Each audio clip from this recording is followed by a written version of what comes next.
أعوذ بالله من الشيطان الرجيم يا بني إنها إن تك مثقال حبة من خردل فتكن في صخرة أو في السماوات أو في الأرض يأت بها الله إن الله لطيف خبير يا بني أقم الصلاة وأمر بالمعروف وانه عن المنكر واصبر على ما أصابك إن ذلك من عزم الأمور رب اشرح لي صدري ويسر لي أمري واحلل عقدة من لساني يفقه قولي فالحمد لله رب العالمين والصلاة والسلام على سيد الأنبياء والمرسلين وعلى آله وصحبه أجمعين ثم أما بعد السلام عليكم ورحمة الله وبركاته. I wanted to take this opportunity to share with you a couple of ayat that belong to Surah Luqman, and they belong within the passage in which Luqman radiallahu anhu is giving advice to his son.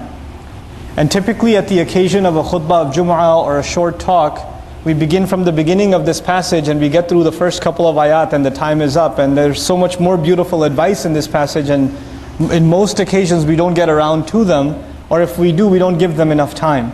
But there's some really beautiful pearls of wisdom that Allah Azza wa Jal chose to mention in His book, and it's very beautiful that at the beginning of each of them Allah Azza wa Jal begins the ayah by saying Ya Bunayya, my beloved son, my dear son. Bunayya ism tasghir, meaning my small son, my young boy. It's a term of endearment by the father to the son. In other words, Allah wants to highlight before, there's one thing that the father is teaching his son, but it's another that he goes out of his way to show love before he even teaches him. He makes sure that the son understands that the father loves him. Because a lot of times, especially for dads, it's not on autopilot. Your children don't automatically assume that you love them, especially for fathers. They know automatically mom loves me, but they don't know automatically dad loves me. Automatically they assume dad is usually angry at me. So dad has to go out of his way to say, son, I love you. Then start the advice. He can't just start the advice. And this is, you guys have experienced this in life, maybe with your own fathers and your own children. Every time you try to give them advice, oh, here we go again. It's because, and when the mother just puts her arm around you, or sits you down and says, come sit here next to me, and then she gives you just listen, because it's mom. You just melt. So the father has to go out of his way to make sure the son listens. And this father, subhanAllah, the advice he gave, he just wants his son to think about something. And he says, إِنَّهَا إِن تَكُ مِثْقَالَ حَبَّةٍ فِي خَرْدَلٍ. Imagine that there is a mustard seed. فَتَكُنْ فِي صَخْرَةٍ. It's this tiny little mustard seed, little tiny thing. And it's inside a boulder. The seed is stuck inside a boulder. And it could be any boulder. Now imagine he wants him to find that seed. He wants his son to find this little seed. So the son might ask, so where am I find? And by the way, sakhra is a huge rock. A rock the size of a room, a rock the size of this hall. It's a huge rock. And what are you looking for inside that rock? A little tiny seed.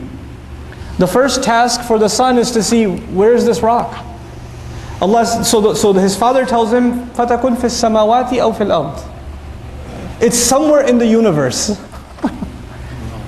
He tells his son, this rock can be found somewhere in the skies or the earth. It could be on this planet, it could be somewhere else, in some other galaxy far away.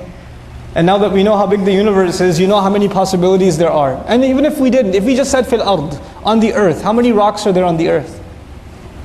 And now your job is to find this seed. But if you're going to find this seed, what do you have to do with the rock? If it's inside, deep inside the rock, what do you have to do to the rock? You have to smash it, you have to break it.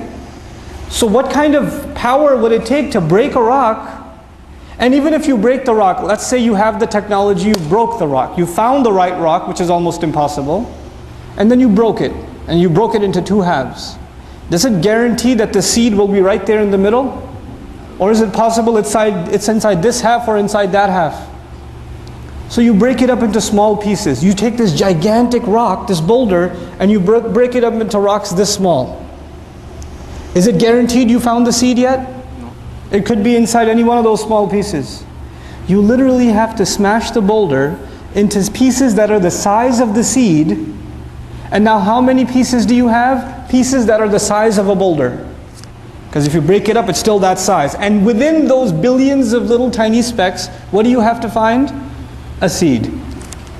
In other words, the father is telling his son, there's a secret. And this secret is hidden on top of hidden and top of hidden. And it's so well hidden that it's impossible even in your imagination to discover it. إِنَّهَا إِن تَكُ مِثْقَالَ حَبَّةٍ مِّنْ خَرْدَلٍ made of Urdu mein kehte hain rai ka dana, mustard seed. فَتَكُنْ فِي صَخْرَةٍ أَوْ فِي السَّمَوَاتِ أَوْ فِي الْأَرْضِ يَأْتِ بِهَا اللَّهُ. Allah will bring it out. Allah will bring that seed, and ya'ti, interestingly enough in the Arabic language, as opposed to yaji' bihillah. Ja'a in Arabic means to bring something with some effort. Some big thing, a major project, ja'a. Something that's casual, easy, ya'ti. No problem, Allah will just bring it out. Allah will pull it out. Ya'ti bihallah. Inna Allaha latifun khabir. The quality of Allah mentioned by the father to his son is Allah is precise, He's subtle, latif. It's a very interesting quality. Just because somebody is powerful does not mean that they are precise. Does not mean that they're precise. You have the power to break the rock, but you don't have the precision to find that little seed. So power itself is empty, it's pointless without precision. That's why Allah's power is coupled with His precision, His latif. So Allah describes, for example, when water falls. When water falls, every drip, every drop of water, asaba, He targets it like an arrow is shot. Like Allah knows where every drop is going to fall precisely. Precisely. When the nation of Lut is destroyed, for example, Lut alayhi salam, Allah describes that the rocks, musawwamatan, they were named. Every little pebble that fell from the sky had the name, who's this bullet written for? And where's it going to shoot him? Talk about precise sniper fire. It's coming from the sky with a name on it. It's got engraving on it, this is meant for that guy and it's going to kill him in this way. Subhanallah. That's precision of Allah. So He says latif and then khabir. Khabir meaning Allah is not only is He precise, Allah is fully knowledgeable, fully aware. He's telling his son this so the son appreciates how powerful Allah is. And the son has a new appreciation when you know how you tell your children, hey kids, remember, I'm going over there, but Allah is watching. Allah is watching, and the kid goes, yeah, I know Allah is watching, yeah, I know. I got it, Allah is watching. He wants his son to appreciate, what does it mean Allah is watching? What does it mean there's nothing secret to Allah? So he wants to give him a very powerful example. What we're learning here also is that the father goes out of his way, he thinks, how can I teach my son this lesson? And he went out of his way to figure out, well, maybe if I teach him this way, it'll stick in his head. And Allah likes his example so much, He made it part of the Quran. He made it part of the Quran, this beautiful example. And of course, this example is inspired by the wisdom Allah had granted Luqman to begin with, radiallahu anhu. So now that you know Allah is watching, now He gives him the advice. The first ayah was about Allah, then He gives him the advice.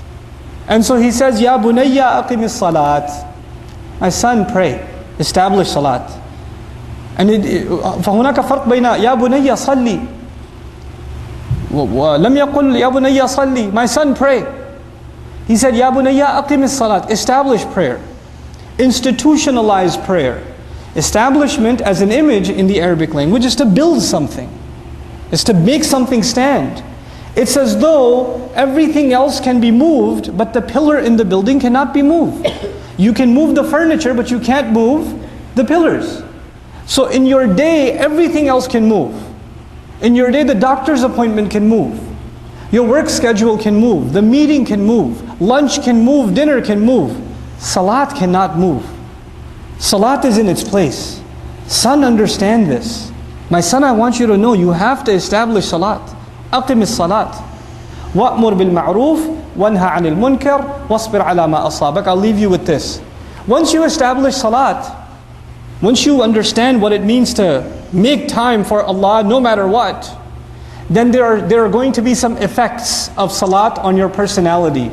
And these effects are not just inside salat, these effects are also outside salat. If Allah will bring out even a seed on Judgment Day, which means Allah will bring justice on Judgment Day, not even a seed will escape. If that's the point, then a Muslim becomes very concerned with justice. And every single salat reminds the Muslim that the day of justice is coming, and a Muslim has to be fair in his life and her life, and a Muslim has to make sure people around them are doing the right thing.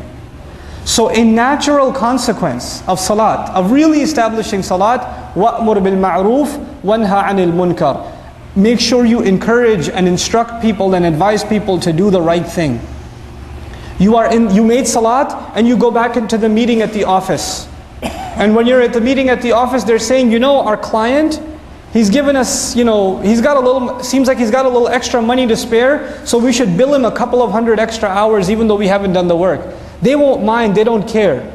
You just came out of salat, you say, no, we didn't do that work. We can't put that on the hours.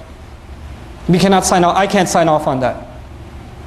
You're standing around in your meeting at work and people are making fun of an employee that's not there. You stand up, whether you like that employee or not, it's not right, he's not here. We shouldn't do this. And you say, what made you do that? Why are you talking like this? Why are you standing up for the guy? Because I pray. That's what prayer teaches me, to stand up for the right thing. I'm not going to stand by corruption anywhere else in my life.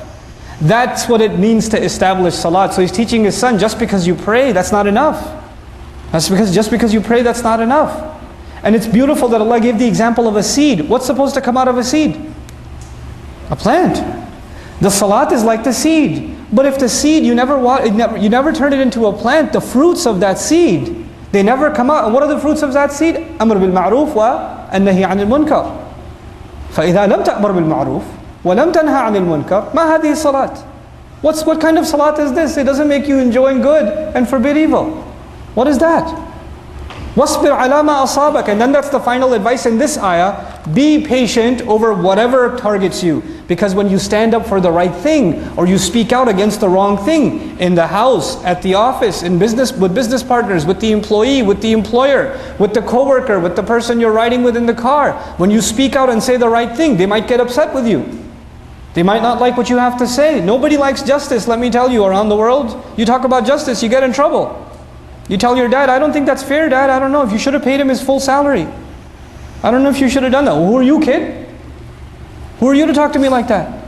Nobody likes to hear about justice. Nobody likes to hear about fairness.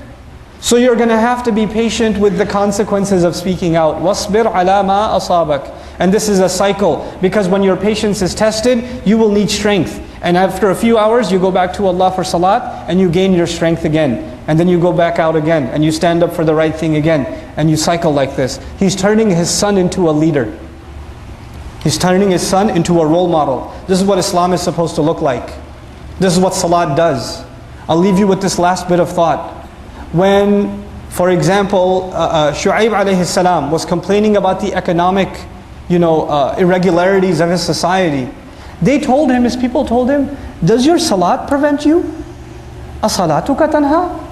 Your salat prevents you from doing, your salat commands you, ta'muru? Your salat prevents or commands you to tell us what to do? Just go pray, man. Go pray in the masjid. Why you bother us in our business? But Shu'aib alayhi salam understands, salat means that you learn the importance of justice. You learn the importance of justice on the Day of Judgment, which means you make sure that you become a source of justice even in this world. May Allah Azza wa Jal help us understand the implications of our salawat. All this salat we're making in Ramadan, let's turn those seeds into plants. Let's establish some justice in our homes, in our workplaces, in our businesses. Barakallahu li wa lakum. Assalamu alaikum wa rahmatullahi wa barakatuh.